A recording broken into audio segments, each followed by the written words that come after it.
Solo hace falta que los jóvenes se tomen una de estas provocadoras fotografías y las envíen por mensaje de texto, que suban una de ellas a la web para que el peligro aparezca. En que siempre como en el espejo se empiezan a sacar los sostenes así y se sacan fotos de aquí a aquí.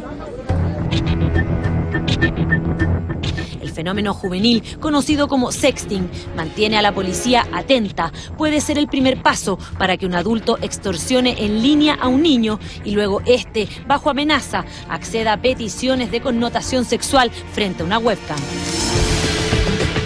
El tipo, a través de la conversación, le pedía que ella prendiera la webcam, que se mostrara, que le mostrara sus pechos. Y ella se tocaba, le pedía que se masturbara y ella accedía a masturbarse. Y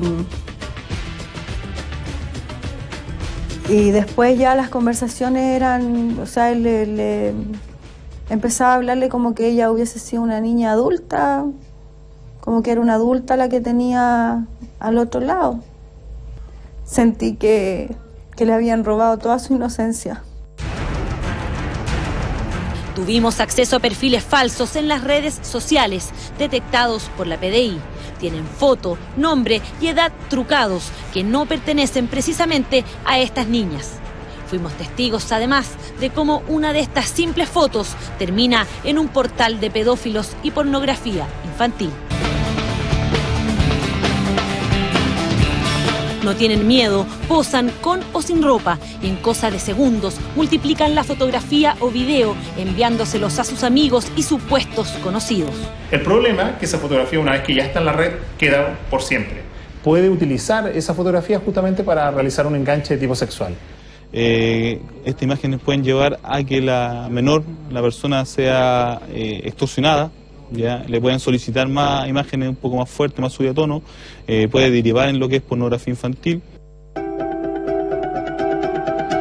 El problema es que al ser tomadas por los adolescentes bajo su propia voluntad no es un delito, pero tan rápido como llegan a la web pueden convertirse en una amenaza.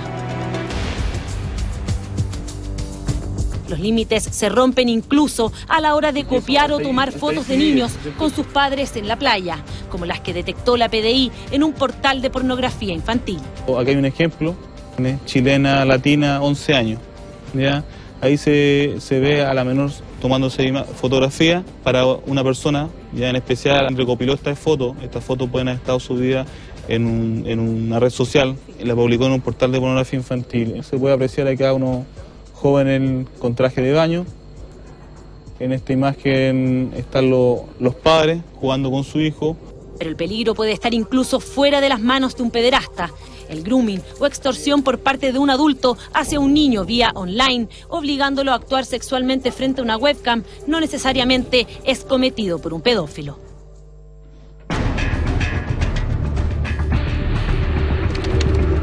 Empezó por la red Facebook. Una tipa empezó a contactar a mi hija y a todo el entorno de su colegio. En un principio se hacía llamar Eva Luna y después ya cuando empezó a tener más información de las niñas, le dijo que era un hombre.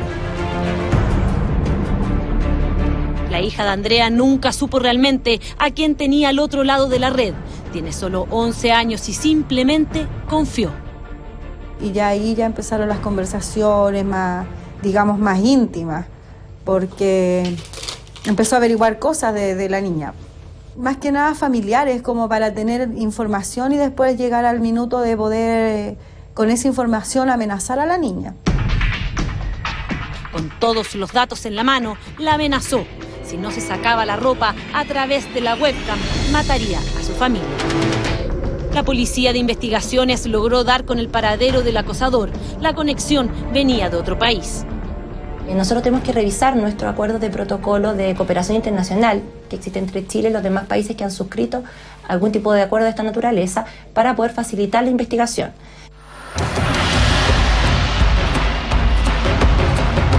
Su hija no es la primera ni la última que cae.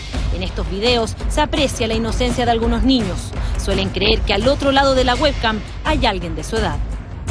En su gran mayoría, las personas que aparecen como autores de este tipo de actos, específicamente del grooming, son personas normales, son padres de familia, son excelentes trabajadores, pero algo pasa en su vida que una situación estresante lo descompensa. A diferencia del pedófilo, quien comete grooming no tiene en su ADN una patología, por eso es difícil dar con ellos. Generalmente funcionan con el engaño. Puede tornarse aún más serio y pasar de la obsesión a un abuso sexual fuera de la red. La hija de Magdalena, junto a una compañera, comenzó a chatear con un profesor luego de hacerse amigos en Facebook. Las palabras que él ocupaba eran de connotación sexual, o sea, vengan al laboratorio a verme para que me besen y me toquen. De a poco fue pidiendo más, logró convencerlas para que llegaran hasta su departamento. Cuando empezó a mirarlas de arriba abajo, ahí mi hija dijo, no, esto está mal. Yo me voy de acá porque se acordó que yo siempre le decía, tú no tienes que entrar al departamento de nadie. Y gracias a Dios fue así, porque quizás qué hubiera pasado. El abusador sexual, y hemos conocido casos en nuestro país, el abusador sexual siente un placer no solo con la fisicalidad, no solo con el acercamiento físico con el menor, sino con esa capacidad infinita que tiene de influir en su voluntad. Y eso le produce una gran situación de placer. La Fundación Amparo y Justicia, organización sin fines de lucro, presta asistencia legal y psicológica a las familias que han perdido un hijo víctima de abuso sexual. Por eso están conscientes de las carencias que hasta hace pocos días tenía nuestra legislación. Que un adulto pidiera a un menor fotografías o grabaciones de connotación sexual a través de un medio electrónico no era delito. La pena incluso podía ser solo de 541 días. Es el reportaje del Departamento de Prensa relacionado con el sexting y el grooming. La legislación chilena aumentó la pena mínima a 3 años y ahora incluso considera como agravante el falsear la identidad al momento de tomar contacto con un menor. Las policías, tanto civil como de investigaciones, ellos hablan de que los papás tienen que tener control sobre el computador de sus hijos, en lo posible que el computador esté no en la pieza del menor, sino que en una sala donde los papás puedan ver qué es lo que hace un niño, porque de muchas veces esto se transforma en algo muy inocente, pero que puede terminar en situaciones bastante graves, como que amenacen a la familia. Germán, precisamente ese es un tema fundamental en todo esto que tiene que ver con la legislación, Don Capolo. La legislación es un tema que está muy libre, digamos, porque uno, te escucha atentamente, Germán, uno, ¿cómo le va a imponer al hijo dónde tiene el computador, a qué hora lo veo, perdón, la comunicación, saber lo que está viendo el niño, sobre todo cuando son más chiquititos, sí. Piensa que esta moda de subir fotos medias desnudas lo hacen los niños desde los 10 años para arriba. Lo importante, entonces pasan muchas horas en el computador. En esto, y tomando lo que dice Julio, yo creo que uno sí puede y debe como padre o como madre tomar ciertas medidas. Ahora, depende también del estilo de cada uno, del estilo familiar de cada uno, qué tipo de medidas se toman. Pero, por ejemplo, ¿qué hice yo en el caso de mis hijos, que todavía son algunos tengo de 12 y 14 años? Tengo el computador en un lugar, entre comillas, público. O sea, en un pasillo hay un rinconcito. En el baño pensé que está en un por donde transitamos. Y hemos hablado muchas veces, hemos hablado con ellos, decirles cuáles un poco son los peligros. Claro, no dar nunca su nombre verdadero, no entrar en contacto con gente de la que ellos desconocen absolutamente. Es que ese yo creo que sería el punto. No subir fotografías, etcétera. Una serie de cosas que son básicas. Sí, porque finalmente ellos se comunican así, hoy no se comunican como nosotros, se comunican a través, chatean, tienen identidades, ponen fotos a veces que no son 100% ellos. Es que la Tonka tiene razón, porque lo primero es educar y conversar con los hijos y estar con ellos y entender también cómo se comunican. Uno entender, aprender a utilizar las herramientas digitales. Porque a veces son además a través de estos contactos con otras personas que no sabemos quiénes son, y se producen a través de mecanismos que a uno le cuesta reconocer. Por ejemplo, a través de los juegos. Juegos interactivos, en que tú estás finalmente jugando con otra persona, pero al mismo tiempo estás chateando con esa persona. Y por lo tanto puede producirse un intercambio de información. Porque, Polo, lo que pasa acá, lo que nos deja claro el reportaje de Pilar Vega, es que del sexting se pasa al grooming.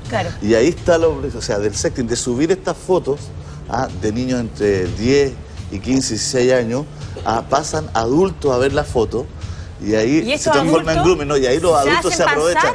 por chiquillos más jóvenes. Entonces ahí entran en una comunicación. Tienen técnica. Así es. Germán Chisler, tú estás con una invitada que nos va a explicar y esta mañana les va a dar consejos importantes a los papás que nos están viendo.